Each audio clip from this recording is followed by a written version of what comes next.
대학생 시절 약물을 사용해 성범죄를 모의했다는 사실이 전해지며 논란이 되고 있습니다. 지난 2005년 홍 후보가 쓴 자서전에 하숙집 룸메이트들과 돼지 흥분제를 사용해 성범죄를 시도했다는 내용이 담긴 겁니다. 홍 후보는 하숙집 룸메이트가 한 여성을 지독하게 짝사랑하고 있었다며 꼭 그 여학생을 자기 사람으로 만들어야겠다는 친구의 부탁에 흥분제를 구해주기로 했다고 밝혔습니다. 홍 후보는 이어 룸메이트는 상대 여성의 맥주에 돼지 흥분제를 타먹였고 여관까지 데리고 갔다며 룸메이트가 옷을 벗기려는 순간 깨어나 핥히고 물어뜯어 실패했다고 회상했습니다. 다만 홍 후보는 다시 돌아가면 절대 그런 일에 가담하지 않을 것이라며 장남삼아 한 일이지만 그것이 얼마나 큰 잘못인지 검사가 된 후에 비로소 알았다고 전했습니다. 논란이 확산하자 홍 후보는 일부 유세 일정을 취소하는 등 불편한 심정을 드러냈습니다.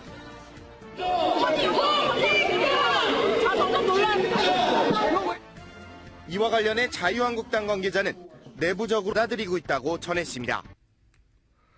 홍 후보가 이제 여성 표심을 계속 잃는 해프닝이 이어지는데 이 소위 난국은 어떻게 돌파할까요?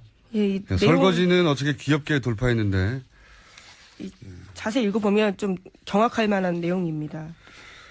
그러니까요. 본인은 그런 해프닝이 이제 과거에 있었는데 내가 그걸 잘못했다는 걸 깨달았다고 어린 시절 이야기를 한 건데 지금 이제 대권 후보가 됐으니까요. 사실 다른 나라에서도 대선 후보가 되면 뭐 중고등학교 때 쓴 글도 꺼집어내요. 대학교 쓴 어떤 기구한 작은 글 끄집어내고. 근데 이게 2005년에 발간된 에세이이기 때문에 이걸 가지고 문제 삼는 거에 대해서 뭐라고 하기 힘들고 뭐라고 이 상황을 돌파할지 지금 당장은 생각이 안 날 것 같은데요. 예. 홍 후보의 지지율을 근본적으로 흔들 것 같지는 않지만 예, 토론회에서 굉장히 난감한 질문이 나오겠네요. 자, 다음은요. 네, 박범계 더불어민주당 의원이 어제 안철수 후보를 겨냥해서 안랩의 신주 인수권 부사채 발행은 삼성 SDS의 신주 인수권 부사채 발행과 구조가 유사한 저가 발행이 분명하다. 이렇게 다시 한번 주장했습니다. BW, 안랩 BW 사안을 다시 한번 더불어민주당에서는 안 후보를 향해서 문제 제기를 했네요. 핵심이 뭔가 이미 한번 나왔던 이야기인데. 네, 그렇죠. 그 선대위 쪽에서도요, 이미 2010년에 강용석 전 의원이 고발했고 위법성 없도 공소시효 지났다 이렇게 판단받았다라는 건데요. 박범계 의원 쪽에서는 그게 아니라고 주장하고 있습니다. 자신이 당시에 조사에 관여한 검찰 관계자에게 확인했는데 그에 따르면 공소시효가 만료됐기 때문에 판단하지 않은 것이지 위법성 여부는 조사하지 않았기 때문에 이 부분이 문제가 되고 있다라고 주장하고 있는 거죠. 그때 법적 판단을 받은 게 아니라 공소시효가 지나서 법적 판단을 받지 않았는데 법적으로 문제다. 예, 그렇죠. 애초에 이 공세는 사실 법은 문제가 없는데 도덕적으로 도의적인 차원에서 그러면 안 되는 거 아니냐라는 정도였는데 그게 아니라 법도 문제다. 네, 당시에 실체적 판단하지 않았다라면서 이것도 따져봐야 된다라고 주장하고 있는 거죠. 굉장히 어려운 사안이라 이게 실효성을 거둘지는 모르겠네요. 예. 여간 안랩 BW 문제가 도의적 문제를 넘어 법적인 문제이기도 하다 하는 공세가 민주당에서 있었고요. 자, 바른정당에서 유승민 후보를 괴롭히는 건 또 뭐가 있습니까? 네, 23일에 의원총회 열고 유승민 대선 후보의 거취에 대해서 논의하겠다라고 밝혔습니다. 어제 15명 내외 의원들이 의원총회 소집 요구서 냈고 그래서 오는 일요일 저녁에 의원총회 열린다고 하는데 유승민 후보 진로와 관련해서 사퇴 문제 논의하겠다라는 겁니다. 야, 후보 사퇴를 절대 할 것 같지는 않고요. 그건 명분도 없는 일이고 이게 보수판 후 단협이거든요, 사실. 예. 그런데 단일화 예를 들면 홍준표 아무래도 자유한국당 후보와의 단일화 방식에 대한 논의가 이때 있을 수 있겠죠. 사실은 이때 시작하지 않으면 29일에 인쇄가 되니까. 네, 표가 인쇄가 되죠. 그러면 인쇄된 다음에는 사퇴를 해도 그 효과가 반감된다는 건 이미 여러 선거를 통해서 입증됐기 때문에 단일화 얘기가 막판에 보수 진영에서 이슈가 되지 않겠는가. 안 할 공산이 크지만. 예, 당 내에서 흔들고 있기 때문에 유승민 후보 입장에서도 굉장히 곤란할 것 같습니다. 왜냐하면 이제 그 의원들 입장에서는 1년 후에 지방선거가 있는데 그 지방선거에 시의원들이 나가서 당선이 돼야 되는데 시의원들이 당선될 것 같지 않으면 하부 조직이 무너져요. 국회의원은 아직도 3년이 남았지만 자기 하부 조직이 사라지거든요.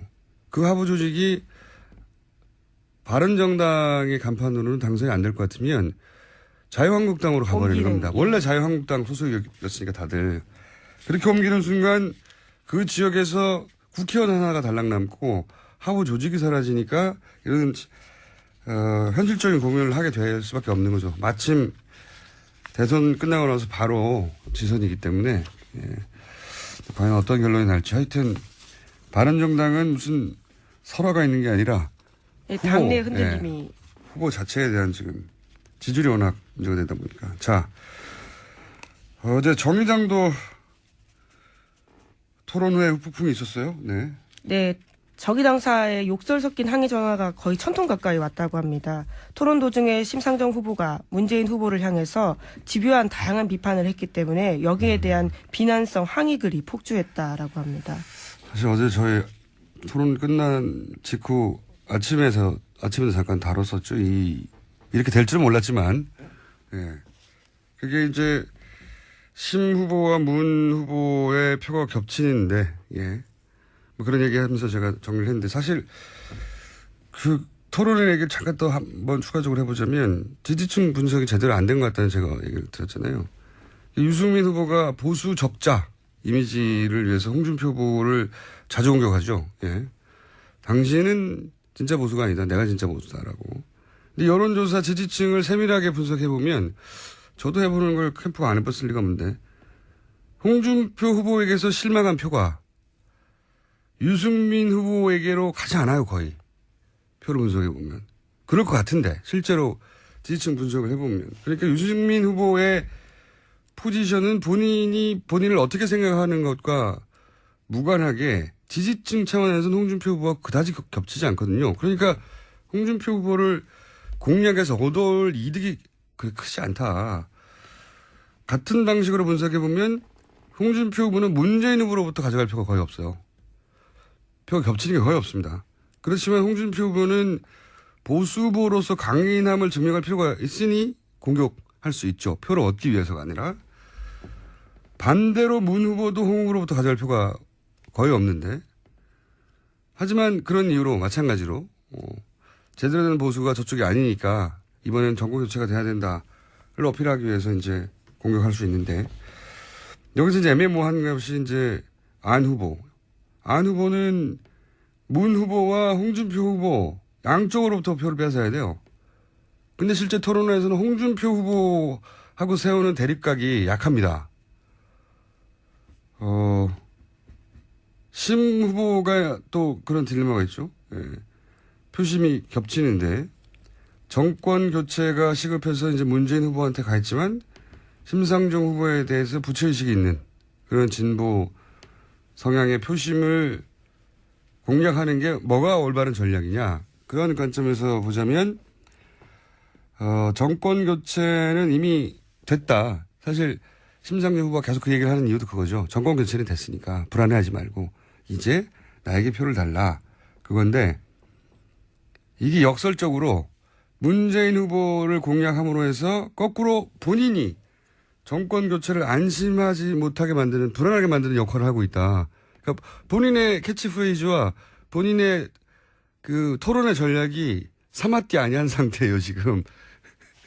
네, 뭐 그럼에도 불구하고 욕설 섞인 전화나 문자 이런 것들을 문재인 후보도 지적했지만 폭력이 될 수 있기 때문에 지양하는 게 맞긴 맞습니다. 근데 유권자를 말릴 수는 없는 거예요. 유권자를 일부러 누군가가 추동한 게 아니기 때문에 전략적인 실수가 있었다, 판단 미스가 있었다고 이제 생각이 드는 거죠. 그러니까 지지층이 헌화하게 만들어야 되는데, 이런 거죠.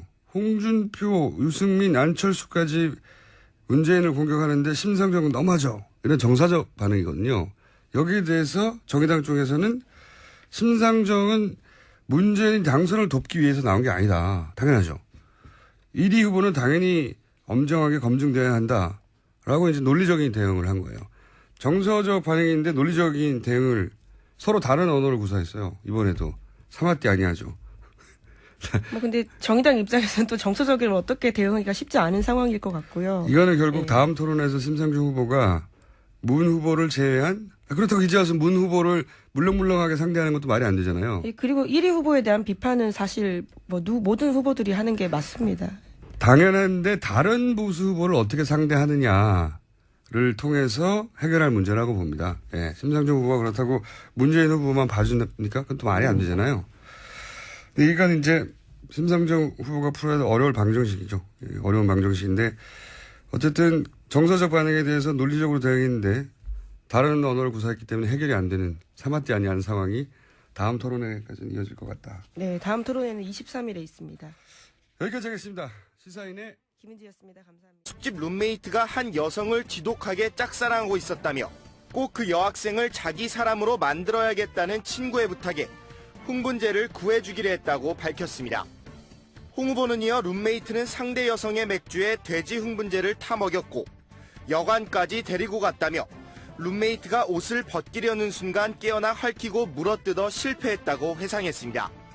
다만 홍 후보는 다시 돌아가면 절대 그런 일에 가담하지 않을 것이라며 장남삼아 한 일이지만 그것이 얼마나 큰 잘못인지 검사가 된 후에 비로소 알았다고 전했습니다. 논란이 확산하자 홍 후보는 일부 유세 일정을 취소하는 등 불편한 심정을 드러냈습니다.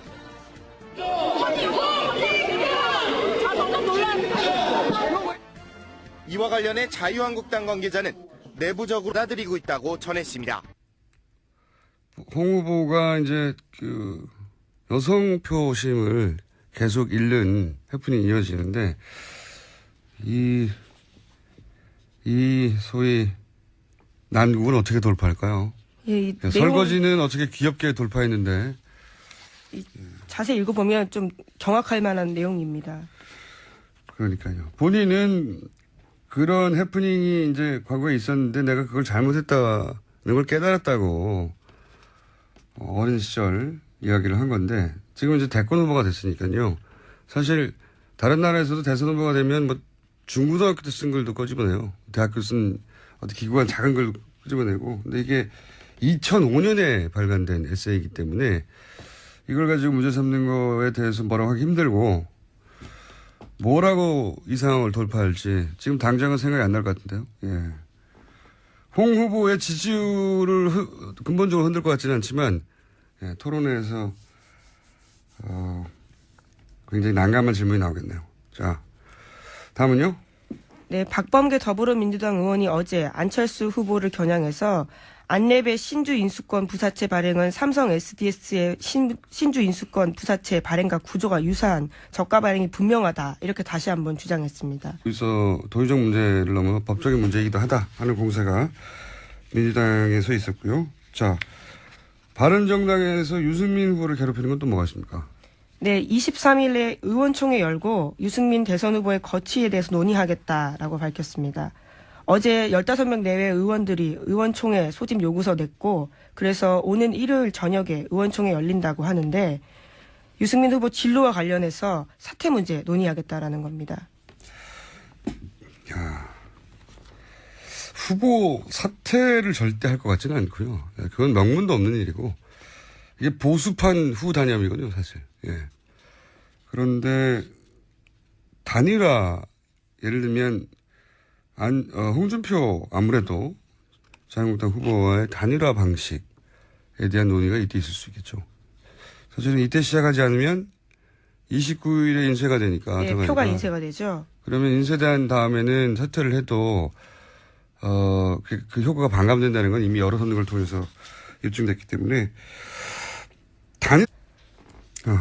BW 안내 BW 사안을 다시 한번 더불어민주당에서는 안 후보를 향해서 문제 제기를 했네요. 핵심이 뭔가 이미 한번 나왔던 이야기인데. 네, 그렇죠. 그 선대위 쪽에서도요. 이미 2010년에 강용석 전 의원이 고발했고 위법성 없도 공소시효 지났다 이렇게 판단받았다라는 건데요. 박범계 의원 쪽에서는 그게 아니라고 주장하고 있습니다. 자신이 당시에 조사에 관여한 검찰 관계자에게 확인했는데 그에 따르면 공소시효가 만료됐기 때문에 판단하지 않은 것이지 위법성 여부는 조사하지 않았기 때문에 이 부분이 문제가 되고 있다라고 주장하고 있는 거죠. 그때 법적 판단을 받은 게 아니라 공소시효가 지나서 법적 판단을 받지 않았는데 법적으로 문제다. 예, 그렇죠. 애초에 이 공세는 사실 법은 문제가 없는데 도덕적으로 도의적인 차원에서 그러면 안 되는 거 아니냐라는 정도인데 그게 아니라 법도 문제다. 네, 당시에 실체적 판단하지 않았다라면서 이것도 따져봐야 된다라고 주장하고 있는 거죠. 굉장히 어려운 사안이라 이게 실효성을 거둘지는 모르겠네요. 예. 여간 안내 BW 문제가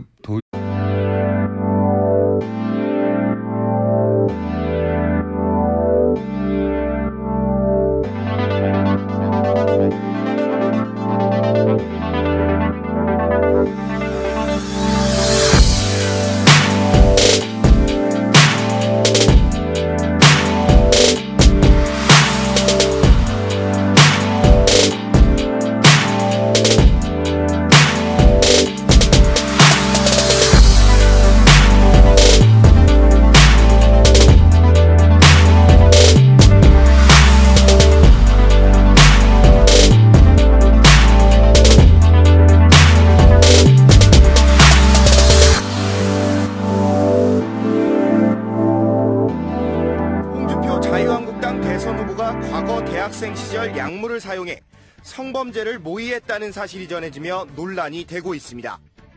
지난 2005년 홍 후보가 쓴 자서전에 하숙집 룸메이트들과 돼지 흥분제를 사용해 성범죄를 시도했다는 내용이 담긴 겁니다. 홍 후보는